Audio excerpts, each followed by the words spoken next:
Oil and communism. These are the words that pop into our heads when we observe the current tensions between the United States and Venezuela. This is not only an issue that haunts the present, however. The roots of these problems actually date back to the 1960s and the failures of John F. Kennedy's marquee program for Latin America, the Alliance for Progress. The alliance was designed to kickstart economic development and create stable capitalist democracies by providing generous foreign aid. By doing so, Kennedy hoped to prevent the spread of communism in Latin America and isolate the threat to U.S. power posed by the Cuban Revolution. The scholarly consensus is that the alliance failed as it led to the overthrow of democracies and the installation of military dictatorships.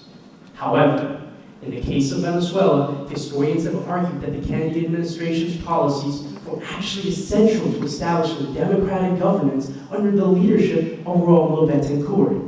Historians argue that U.S. support for Betancourt's government was crucial to defeating threats from both right-wing military officers and left-wing guerrilla groups, leading to the first successful democratic transfer of power in Venezuela's history.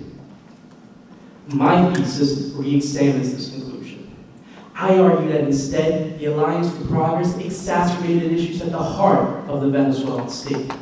By conducting research at the John F. Kennedy Presidential Library and in online databases of U.S. government documents, analyzing thousands of records from the State Department, the White House, and the CIA, I showed that the Kennedy administration actually reinforced trade barriers between the United States and Venezuela by strengthening restrictions on foreign oil imports. This posed an existential threat for Betancourt's government, which relied on the proceeds of the oil trade to fund its budget.